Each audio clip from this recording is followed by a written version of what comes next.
好，预备，开始。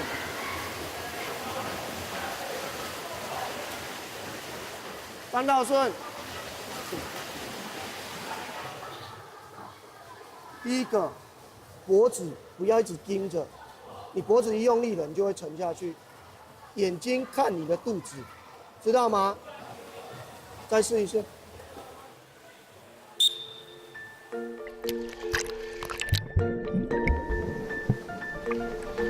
张道顺，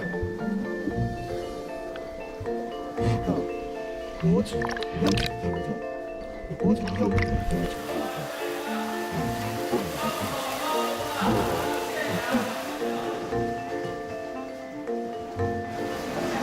我是听障儿张道顺，声音对我来说很遥远，我的世界安静又缤纷。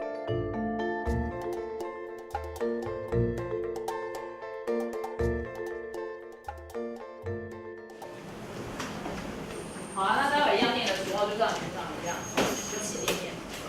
好了吗？来，1号。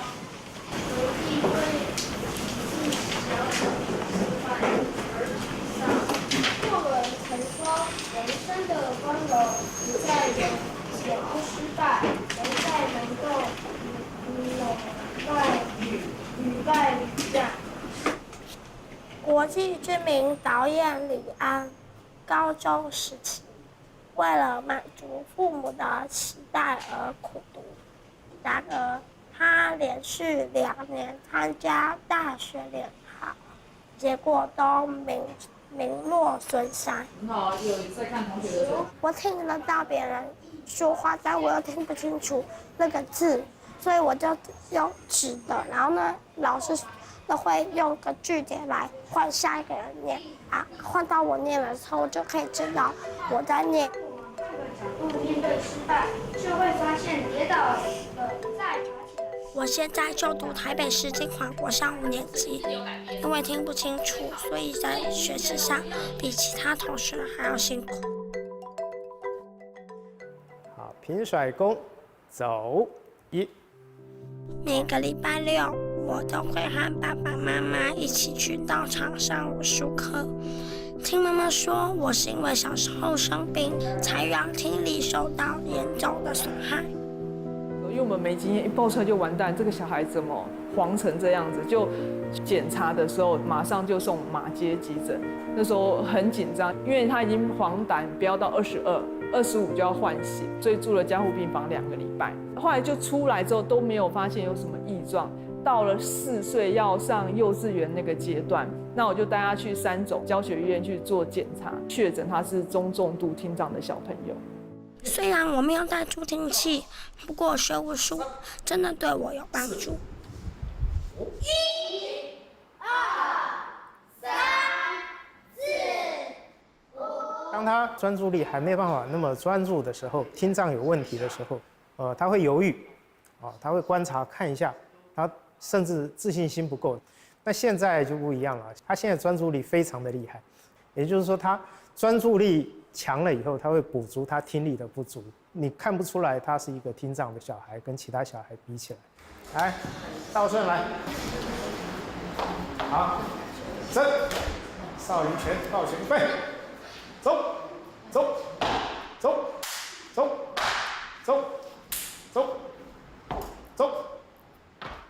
听障是我天生的，我就要去突破它，不能说我自己听障就用这个听障来说我是听障啊，你就这样就不能怪我，因为我是听障，我不会这样，我这反而会去突破它，会想要把自己更上一层楼，去做到更好的地步。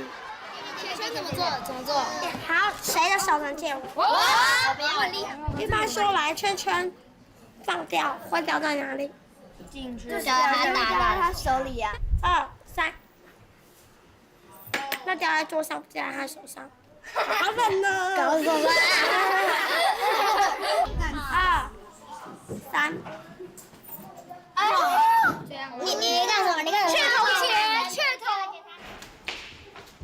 上课了，快过来集合。来，过来集合。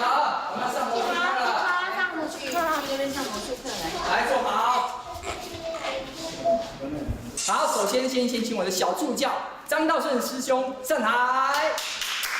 他要变一个鱼的魔术哦，你们要看清楚喽。好，有时候这样想，有时候觉得爸爸觉得练魔术可以让我可以用这些魔术来交朋友。我有时候会觉得爸爸那么严厉的教我，会觉得有点难过。我私底下也会偷偷的哭，没有在爸爸面前哭。是吗？对啊。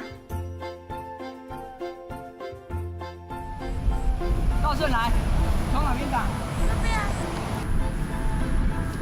啊哈！两好球。界外。界外。哪有界外？界外啊，跑到后面去啊。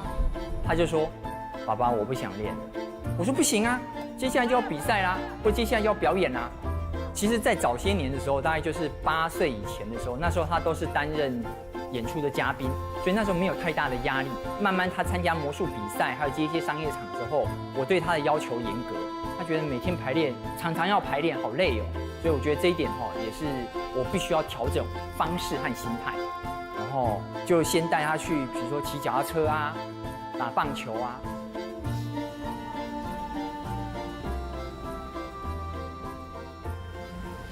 我们现在把魔术道具加强，然后粘紧一点，因为有时候之前的时候会表演到一半的时候，彩排的时候这个掉下来，对不对？把它加强固定，加强一下，对不对？那刚是啊，再试一下，可以吗？来，音乐，琼帮我放一点音乐。好，球弹丝巾球，然后雨伞、飞伞分裂，好不好？就这一段。1、2，走。飞，慢哦，摆，退。你看，就掉下来了。不要看我哦，再一次。你要达到我的要求哎，每个精准哎。有没有事情球很晚？卡住了没有？卡到你的手了没有？欢迎大家来到第8届国道清水魔术节的比赛现场。今天是我们圆梦舞台一班组的比赛。终于到了清水魔术节的比赛，虽然已经练习了很多次，上台前爸爸还是一再叮咛我。好，可以，可以吗？可以吗 ？Hello， 帅哥，可以，可以哈。然后说你要专注听哦，不然会听不到。笑一个，大小声可以吗？这音乐。好，再大声一点。再大声一点好吗？老师准备好了，接下来大家用掌声加10倍欢呼，欢迎我们张道顺，掌声鼓励。